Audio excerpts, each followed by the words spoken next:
चाललोय मम्मीच्या घरी, कारण की मम्मी माझी गेलेली आहे मुंबईला. मग पप्पांनी बोलवले घरी, म्हटले मी चिकन आणतोय, ये घरी बनवून द्या आम्हाला. तिकडं चाललेली आहे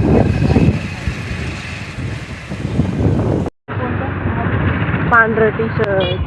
तर मी मम्मीकडे आलेली आहे आणि मला आता दालचा बनवायचा आहे. मी तुम्हाला दाखवतेच पुढं आता काय काय होणार आहे. तर इथं तुम्ही बघू शकताय माझी दालच्याची तयारी चाललेली आहे. इथं कांदा कापलाय, टमॅटो आणि भाजी कापून घेतली आणि पाण्यात ठेवलेली आहे. आणि एकीकडे डाळ घेतलेली आहे आणि एकीकडे चिकन चाललेलं आहे. तर पुढं तुम्ही बघत राहा. आणि मी भोपळा वेगळा शिजून घेते एका पातेल्यात, कारण मी डाळीत नाही टाकत शिजायला, मी वेगळा शिजून घेते भोपळा. शकताय माझी डाळ शिजून झालेली आहे आणि भोपळा पण शिजून झालेला आहे. आणि एकीकडं राईस टाकलेला आहे, जिरा राईस. आता मी फोडणी देत आहे.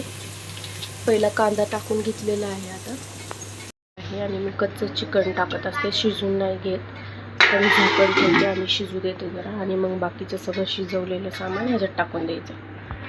दाखवते मी इथं, तुम्ही बघू शकताय. तर थोडासा अंधार पडतो म्हणून दिसत नाही. बघा मस्तपैकी दालच्या. आता मी अंशा पप्पाला आणि पप्पाला पण वाढते मस्तपैकी जेवण. हे बसलेत दोघं, टेस्ट करून सांगा आता कसं दालच्या कसं झालंय सांगते मी खाऊन.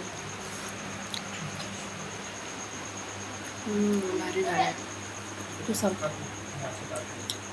एक नंबर. तुम्ही सांगा कसं झालं दालच्या. एक नंबर. पिल्या एक नंबर. ओके.